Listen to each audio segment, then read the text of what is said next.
ഗംഗ ഇപ്പൊ എവിടെ പോകുന്നു? അത് കൊള്ളാം. ഞാൻ പറഞ്ഞില്ലേ അല്ലിക്ക് കല്യാണാഭരണം എടുക്കാൻ പോണെന്ന്. ഗംഗ ഇപ്പൊ പോണ്ട. ഞാൻ പോണ്ടേ? വേണ്ട. ഞാനിന്ന് രാവിലെയും പറഞ്ഞിരുന്നതാണല്ലോ. പിന്നെന്താ ഇപ്പോഴൊരു മനംമാറ്റം? ഗംഗ ഇപ്പൊ പോണ്ട. അതെന്താ? അല്ലിക്ക് ആഭരണം എടുക്കാൻ ഞാൻ കൂടെ പോയാല്? വേണ്ടെന്ന് പറഞ്ഞില്ലേ? എന്താ എന്താ ഞാൻ കൂടെ പോയാല്? പോണ്ട.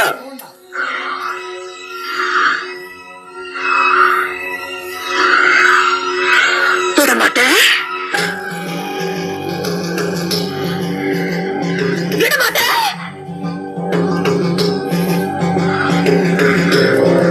அப்ப நீ என்ன இங்கிருந்து எங்கேயும் போக விட மாட்ட? ஐயோ நாய, உனக்கு எவ்வளவு தைரியம் இருந்தா இப்பவும் என் கண் முன்னாடி வந்து நிப்ப? இன்னைக்கு துர்காஷ்டமி, உன்னை நான் கொண்டு ஓ ரத்தத்தை குடிச்சு ஓங்கார நடந்து விட